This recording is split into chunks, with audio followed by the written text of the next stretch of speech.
Tonight, the city of San Antonio testing the use of an app to track homeless encampments. Plus, the response to Steve Spreester's special, Examining Homelessness in Our Area, has been swift. We'll tell you what you can do to help. And cooler temperatures in our area today, but what can we expect from the weekend? Katie Blake will have a look at your Saturday and Sunday forecast in just a few moments. Thanks for joining us for KSAT News at 9. Streaming from here in the KSAT 12 newsroom, I'm Tiffany Huertas, filling in for Myra Arthur. Another California company is helping San Antonio deal with its homelessness issue. Now, we told you the city hired the San Francisco firm Homebase to come up with a strategic plan. We're also learning the city's tapping into data collected from a company called Outreach Grid. In this week's Tech Essay, I take a look at the company's app that tracks homeless encampments. We're live in communities in Southern California. This includes 13 cities in Orange County, a community in Montana, in Tarrant County in Texas, and also in Baltimore. And now, Tiffany Pang with Outreach Grid says the app is being tested here in San Antonio.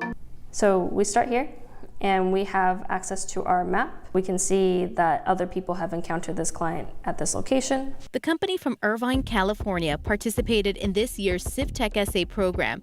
It's designed to connect local government with tech entrepreneurs.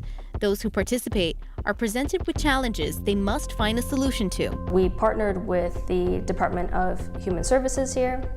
They were the ones who presented the challenge of wanting to understand where the encampments are in their city, what types of populations there were, who are they dealing with. Pang says the app has been live for about 3 weeks and 7 organizations, including SAPD Safe Team, are using it. The app relies on users to keep information current. We have a log of whether this encampment is open or if it's no longer there.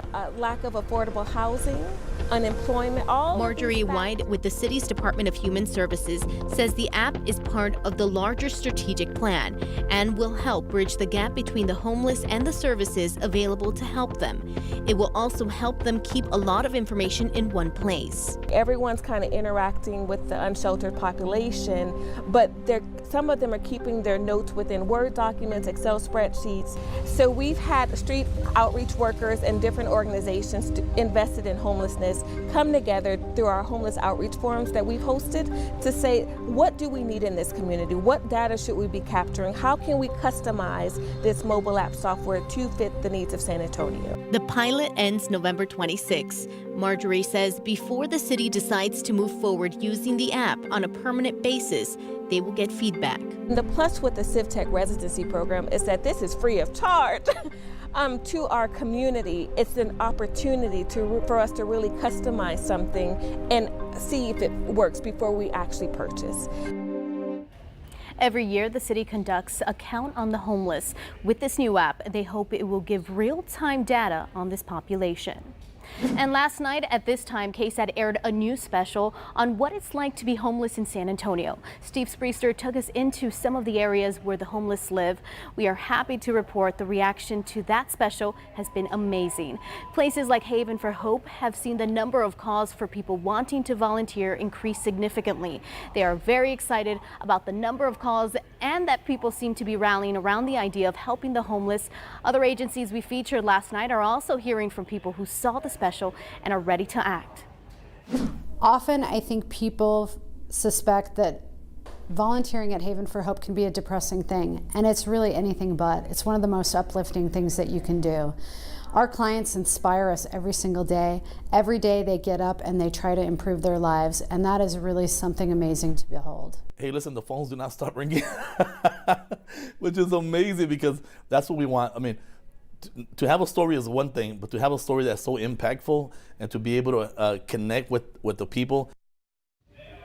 Pastor Robles says they have a lot of people wanting to volunteer as well. He is looking forward to working with other agencies featured last night to help those living on the street. In addition to volunteers, Haven for Hope is also looking for donations of money and clothing to help in the cold weather, especially new or used coats and blankets. Now we'll have more information on how you can help in just a few minutes. And if you'd like to see the KSAT news special In the Shadows, you can watch it on our website as well, or with the KSAT TV app that's available on your streaming device. A local nonprofit helps organize the burial for 2 babies who were abandoned by their own families. Lawmakers of all political stripes saying goodbye to a respected congressman and civil rights leader a week after his death. And actress Jane Fonda arrested the 3rd time in as many weeks. Here's tonight's 9 at 9. 2 San Antonio infants who were born and died years apart have been buried side by side. Caleb Vigil's mother abandoned him in July at the hospital, where he died the same day he was born.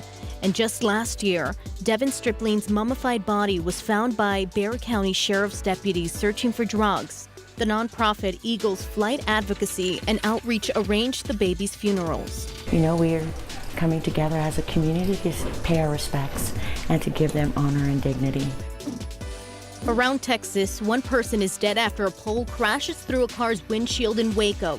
Police say the driver of another car crashed into a road sign, sending it flying into another car. That car's passenger was killed on impact. U.S. lawmakers from both sides of the aisle came together to honor Congressman and civil rights leader Elijah Cummings. Cummings passed away at the age of 68 after complications from health issues. Perhaps this place in this country would be better served with a few more unexpected friendships. Here at home, And San Antonio police say alcohol may have played a role in a crash on the south side overnight. It involved a van plowing into an apartment building in the 7000 block of South Flores. Firefighters had to cut off the van's doors to get the driver and a passenger out. 3 children inside the home were also hurt. It might seem hard to believe with all this damage, but the fire department says that van had actually been slowed down thanks to this tree. They say if this hadn't been here, it might have taken out the entire 2nd floor too. A nationwide manhunt is underway following the disappearance of a 14-year-old from Virginia. Isabel, I love you, and I want you to come home. Isabel Hicks is believed to be with 34-year-old Bruce Lynch. Police say Lynch may be driving a silver-blue Toyota Matrix like this one with the Virginia license plate VEM 9071. Protests continuing in Chile. Drivers took over the main highways of the capital today to demonstrate against the toll system. These protesters joined the demonstrations that have flooded the streets of the country, denouncing everything from corruption to economic concerns. At least 19 people have died and almost 600 have been injured since the start of the protests last week. 8 people were rescued after being stuck on a Via bus for hours last night. Police say the bus became trapped in floodwaters on Dreamland Drive, north of Castle Hills. Actors Jane Fonda and Ted Danson arrested at the U.S. Capitol during a climate change protest. The pair, along with 30 other people, were charged with crowding, obstructing, or incommoding. Wildlife officials are hoping an artificial reef will help solve a fish shortage in Rhode Island. It's made of cement balls that will provide space for the fish to shelter. To read more about these 9 stories, just head to ksat.com/news@9. Good evening. Well, it has been a blustery Friday. Last night's cold front brought us in some nice soaking rain. That was good, but it also brought in some much cooler, drier air and a stiff north wind that was really quite gusty for much of the day today. As we head into the overnight hours, that north wind will stay in place and it will be pretty breezy, but not as windy as it was overnight last night. Our sustained winds overnight will be between about 10 and 15 miles per hour. And then as we get closer to dawn tomorrow morning, they'll become pretty light, around 5 to 10 miles per hour. And it's going to be the combination of clear skies overnight, light winds and dry air that send our morning temperatures on Saturday into the low 40s across most of South Texas. A little warmer, mid to upper 40s down on the coastal bend, but here in San Antonio, a low around 42, and then up in the hill country, I think we'll even see a few spots dip into the upper 30s really briefly early tomorrow morning. And that kickstarts what's going to be a very nice fall weekend for us here in South Texas. 42 tomorrow morning, 72 in the afternoon, so we'll warm up very efficiently with a lot of sunshine and dry air staying in place both Saturday and Sunday. Another pretty chilly start on Sunday with lows in the 40s, and then a bit warmer Sunday afternoon. Will be a bit closer to 80 Sunday as compared to the low 70s on Saturday. As we get into next week, then we look for a bit of a humidity return Monday into Tuesday. Our next cool front looks to arrive late Tuesday into Wednesday. Timing looks good for Halloween. That should clear out in time for trick-or-treating Thursday evening, and it looks nice and cool on Thursday with our evening temperatures in the 50s. Have a great weekend. Just because you see something trending online doesn't mean it's accurate. At the end of every week, the Associated Press puts together a roundup of some of the most popular but completely untrue stories and images of the past several days. Let's take a look. Here's our first claim of the night.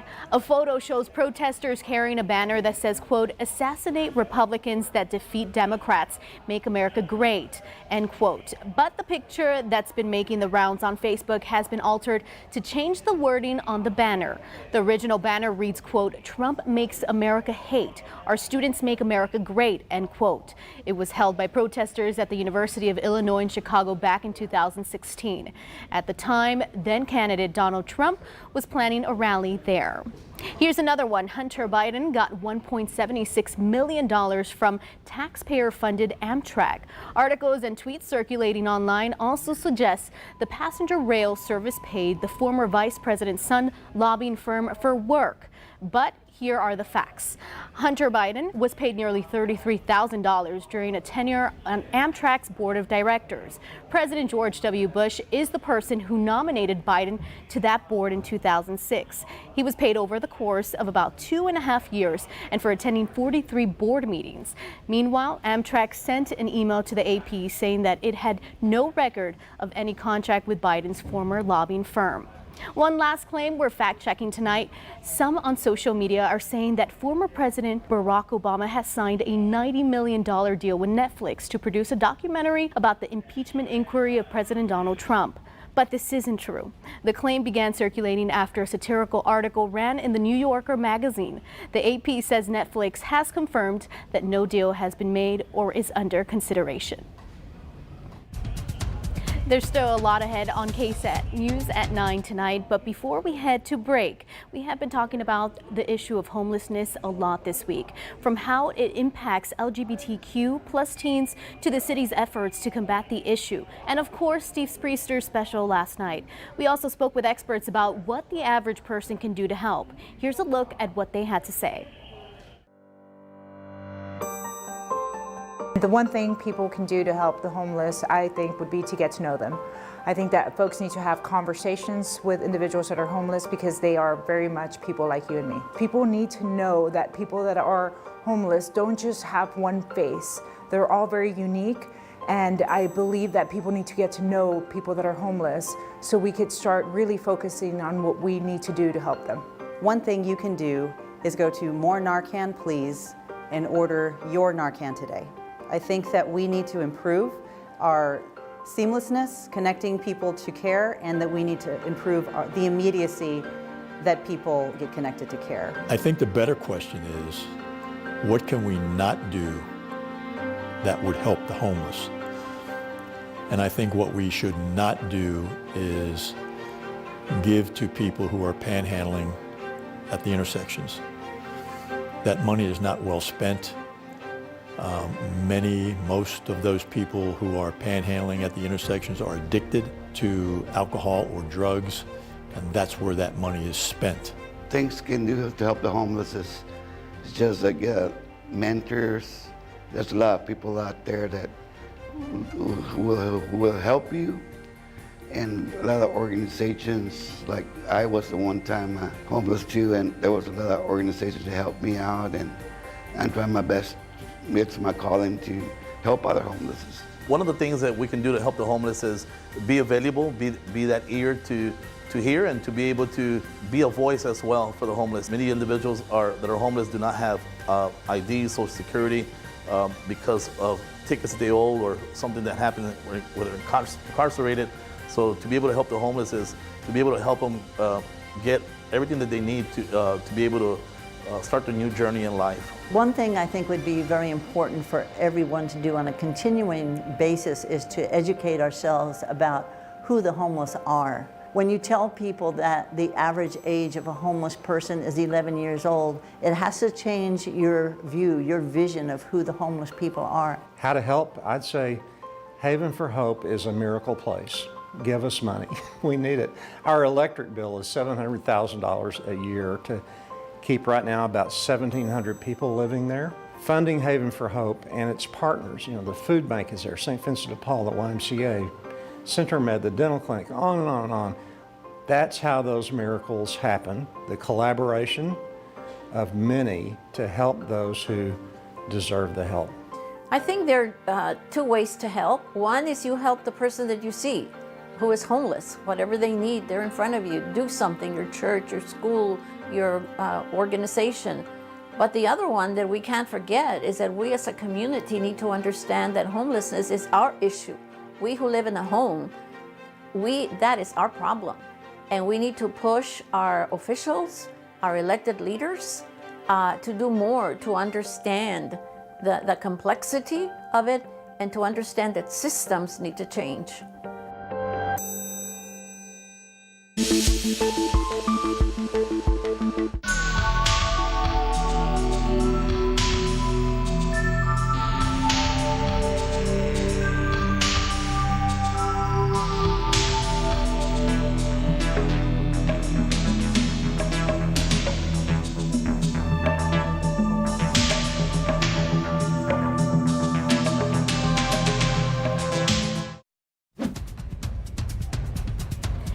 Here at home, a downtown church damaged after last night's storm caused a roof to collapse. Travis Park Church leaders tell us the damage from the roof caused a sprinkler line to break, which led to water leaks and flooding.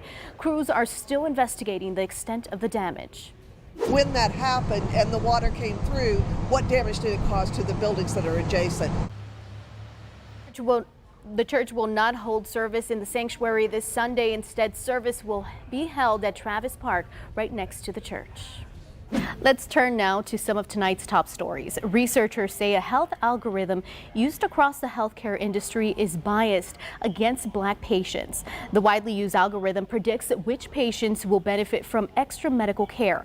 But a new study found that the software amplifies long-standing racial disparities in medicine, despite the fact that it was specifically built to ignore race. Scientists are now working on a fix. Fentanyl remains the deadliest drug in the United States, but in some areas of the country, meth is killing more people. That's according to a new report from the Centers for Disease Control and Prevention. Nearly 39% of all drug overdose deaths were from fentanyl in 2017. That's a 10% increase from 2016.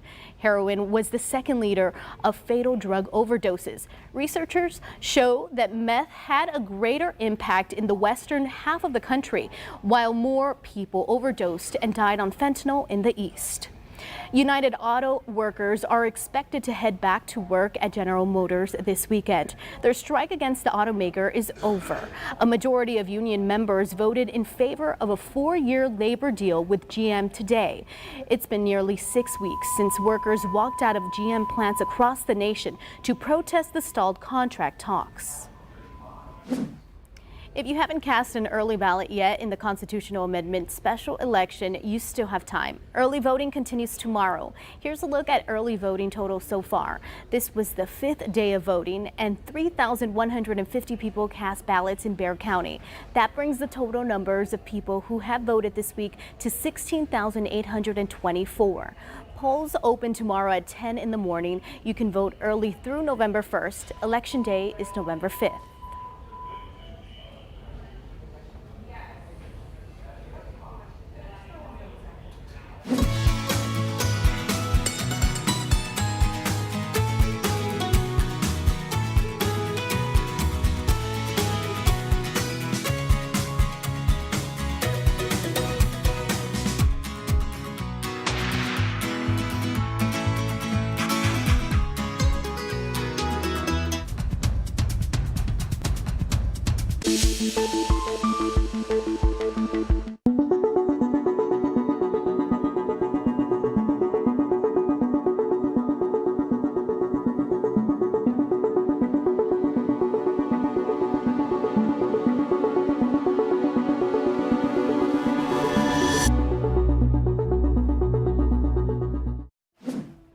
It's been another busy week across the San Antonio area. A Converse councilwoman removed from office, and the city says goodbye to a fallen firefighter. RJ Marquez gives us a look back at the week in 210.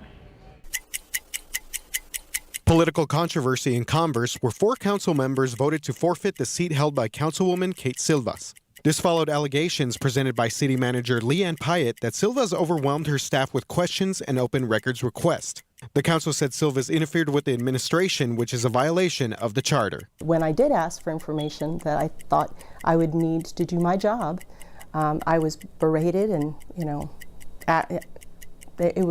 I was made fun of by other members of City Council. Silvas is also running for mayor. The current mayor, Al Suarez, and the city manager declined to comment. 3 of 4 lakes along the Guadalupe River are now partially open. A panel of experts released maps of what they say are the unsafe zones around their aging dams. Lakes McQueenie, Placid, Meadow, and Gonzales had been completely closed for the past month. Lake Gonzales still needs to be examined and remains closed. This is what made him such a great firefighter. Such a great friend, such a great brother, a truly great man. San Antonio says goodbye to firefighter Greg Garza, who died last week while at the scene of a fire. Garza's funeral featured a Catholic mass. Fire Chief Charles Hood and Garza's family spoke about the fallen firefighter. Garza was a 17-year veteran. He is survived by his parents, 2 brothers, and wife. 3 freshmen at Roosevelt High School charged with making a terroristic threat after allegedly bringing 2 plastic weapons on campus. The situation started when a student reported seeing another student with what looked like a gun. This prompted a full-scale lockdown. Northeast ISD says the 3 freshmen include 2 15-year-old girls and a 14-year-old boy. Survive. Thursday night, KSAT explored homelessness in our city. Life in the Shadows is an hour-long documentary-style special on what it's like for people experiencing homelessness in and around San Antonio. You can watch the special right now on the KSAT TV streaming app or KSAT.com. The Week in 210, just one of the series we feature on the news at 9. Here's a look at some of the others. Be sure to tune in on Monday night for some life advice in an all-new adulting hack. Welcome back. We have RJ Marquez here with What's Trending. Tell us, there's a lot going on. Yeah, online. a lot going on, Tiffany, and a lot of people are getting ready for Halloween. We'll get to those stories here in a bit because there's definitely a lot going on along the city. But first of all, David Robinson, the iconic Spur. This is a story that's been catching a lot of people's attention. He has been named the honorary chair of the International Piano Competition here in San Antonio. So this is pretty cool. So this is going to take place January 27th to February 1st. And we have a video of him. He's apparently into playing the flute, plays it daily. Yeah, this is pretty cool stuff. Lizzo? Come on. Yeah, the flute is in right now. I think so, yeah. If David Robinson is playing the flute, then yeah, it has to be. We have a pretty cool video. He's with his son kind of talking about the influence that music had on him early on in his life. And it's just pretty cool to see these basketball players have these interests outside of just, just what's on the court. Yeah. Yeah, I heard a little of this interview, and what was interesting to me was he spoke about how this is his creative outlet. Absolutely. And yeah. I mean, that's so much talent. Absolutely, yeah. David Robinson, love that guy. He is one of the greatest, not only Spurs, but San Antonio residents ever. So yeah, check out that story on KSAT.com. All right, we talked about Halloween, and there's a lot of stuff going on this weekend. One thing that people can check out is this giant corn maze that is opening outside of Lavernia. So this corn maze is called the Giant Daddy Shark Maze. Yeah, right. I think it has to do with the baby shark craze. Are you familiar with it? Is it scary though? Is this a scary I'm not sure. maze? I'm not sure. I was going to ask you, are you into corn mazes? Is that kind of... That's a thing. You know what? I have a horrific story on that. That's why I said, is this a scary one? Story. Yeah, it was Halloween one year. Yeah. I went to a maze.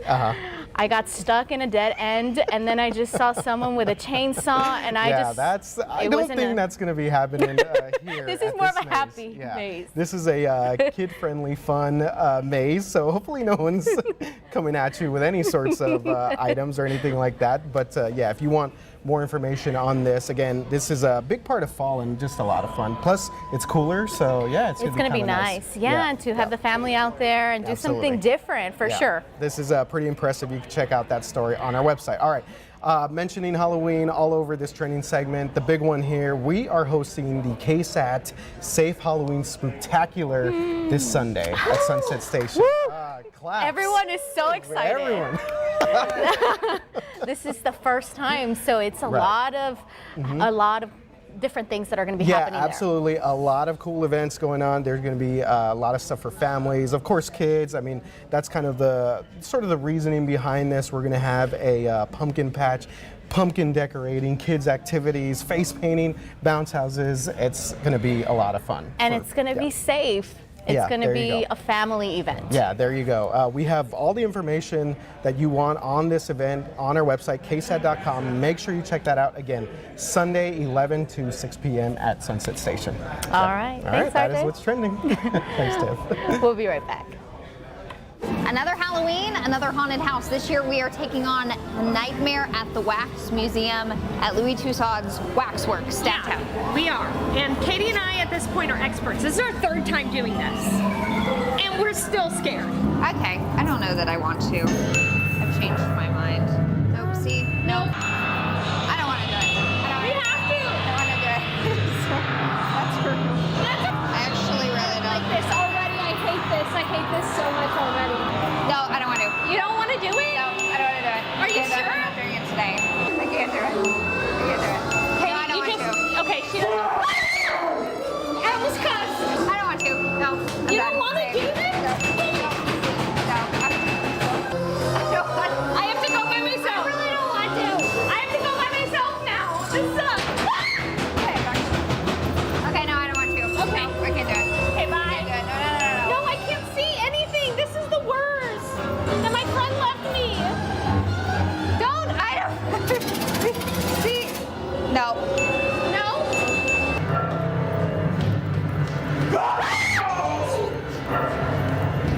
Where's Katie? Oh my gosh, I can't believe Katie left me. It's really freaky because you don't know who's real and there's a clown. I can't believe she left me. There's a nun.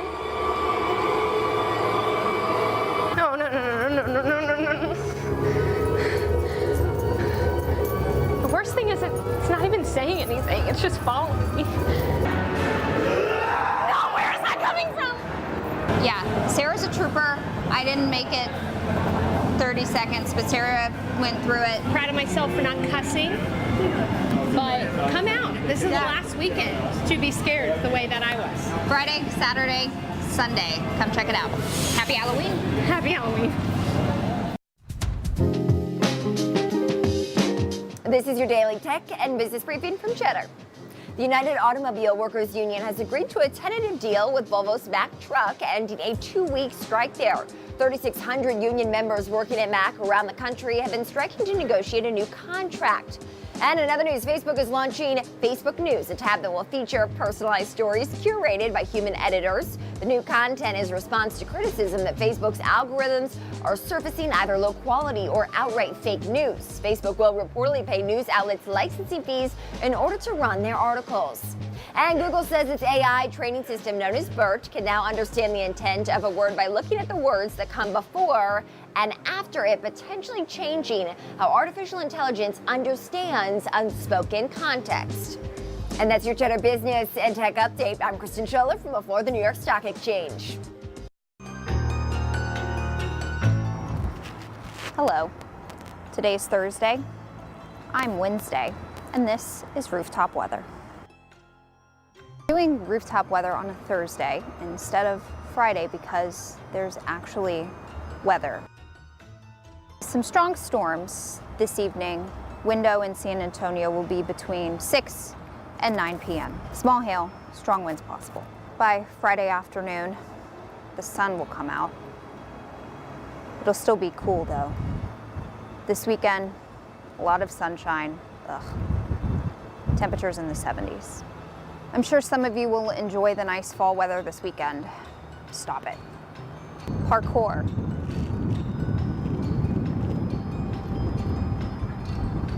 Thank goodness this is over and that I never have to see you again. Have a dreadful Halloween. And thanks for watching. The Night Beat starts in less than 30 minutes.